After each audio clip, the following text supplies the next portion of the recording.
You know it still hurts a little bit, but not that much. 'Cause if you want somebody else, who am I to judge? I've been thinking about you all the time, but that's alright.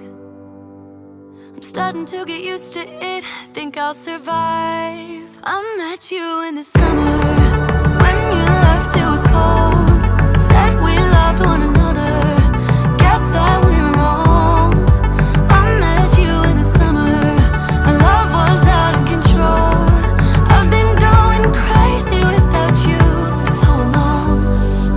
So this is where the real growing happens. So we're not gonna have some big motivational speaker from an island that I cannot pronounce. We're going to have our real people who live amongst us, people who we've shared tattoos or sat in the same band to be gojet, to be sad. These are the real people whom we can connect with, people who feel our pains. They know how many potholes are between their road, where they live and the main road. That's what we're talking about. We're not going to bring a guest from US because they probably do not know how it feels to be in Kenya. Well, if we get one, we'll have probably to make him look around here long enough to feel the pain.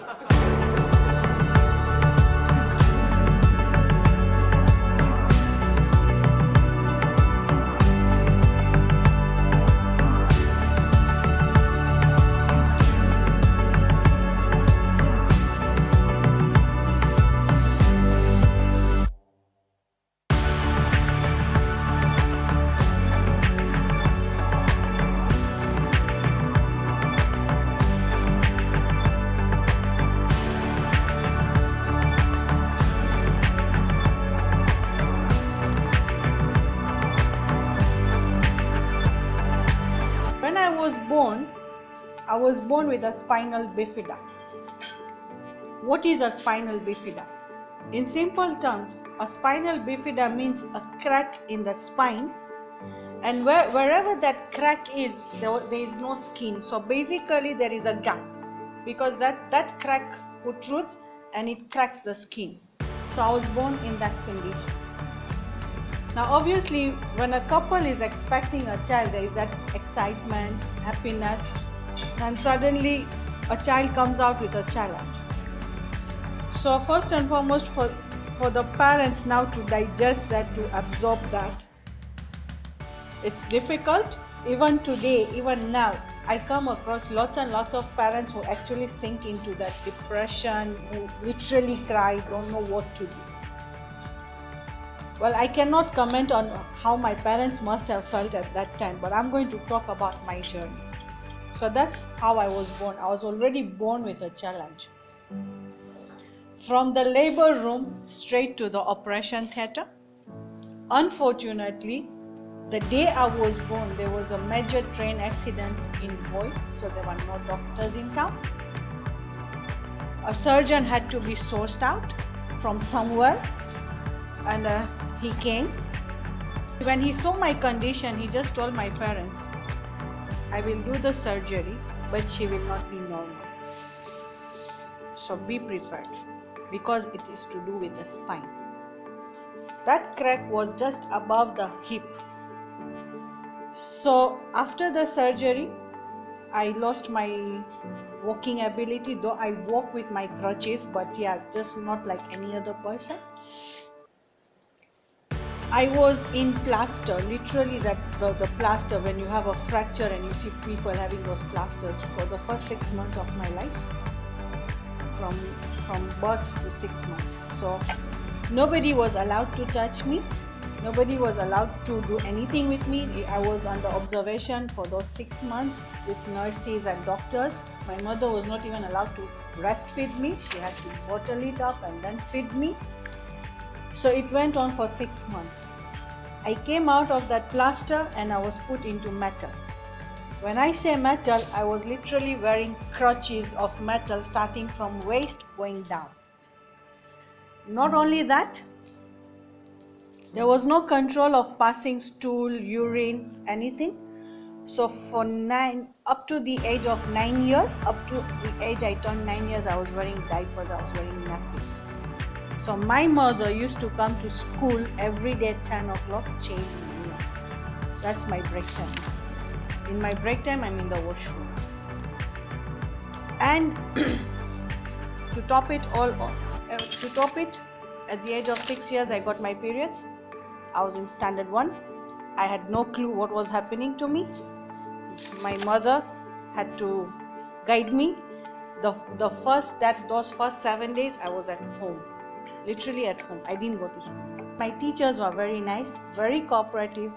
They would send the homework at home. Some of them would come in the afternoon. Those days in the afternoons we never went to school, like standard 1 and that. So they would come home, and I was trying to catch up to my level best. So that was my fantastic childhood. I literally don't remember having played with toys. So I'm not going to say I played with this and I played with that, because I don't remember anything ever having done that, because I was taken for physiotherapy, I was taken for I was always into medicines and medicals and surrounded with doctors and nurses. In fact, if right now somebody would inject me, I would just stare at them blank. It wouldn't even feel me. I'm so used to being injected. It's like it's in the system now. So that was my childhood.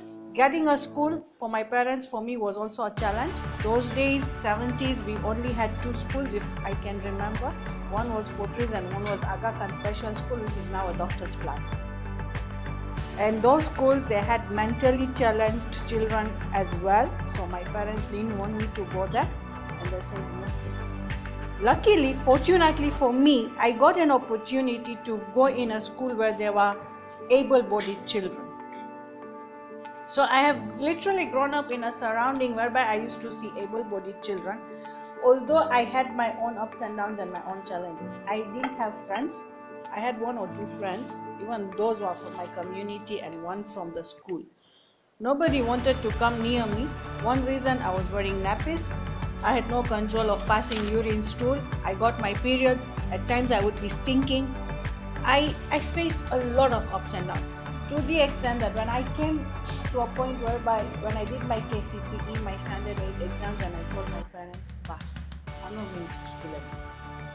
So I left from standard 8, I dropped out. I had actually had a dream of becoming a lawyer, and it just crashed. I crashed it.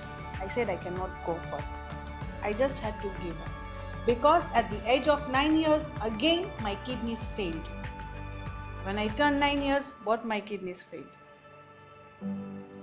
And my parents were told that your daughter is just this much away from death. You need to act fast. In 1984, my father, because he was a diabetic, he went into coma. He was in the ICU for a number of days. He came out of that coma.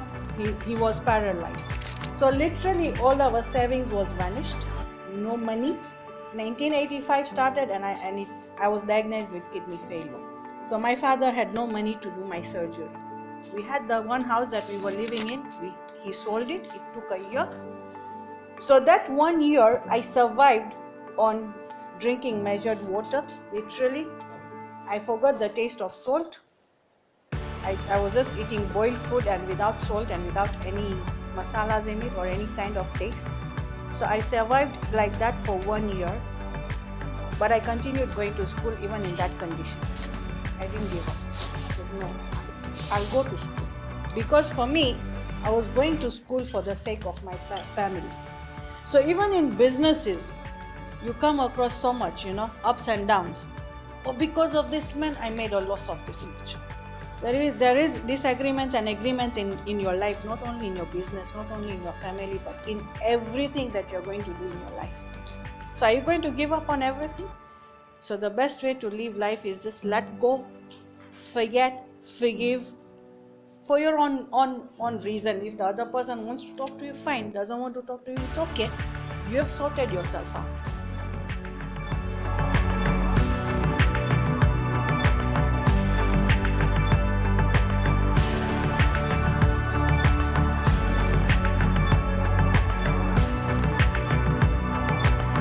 My weakness is that I cannot say no to anyone.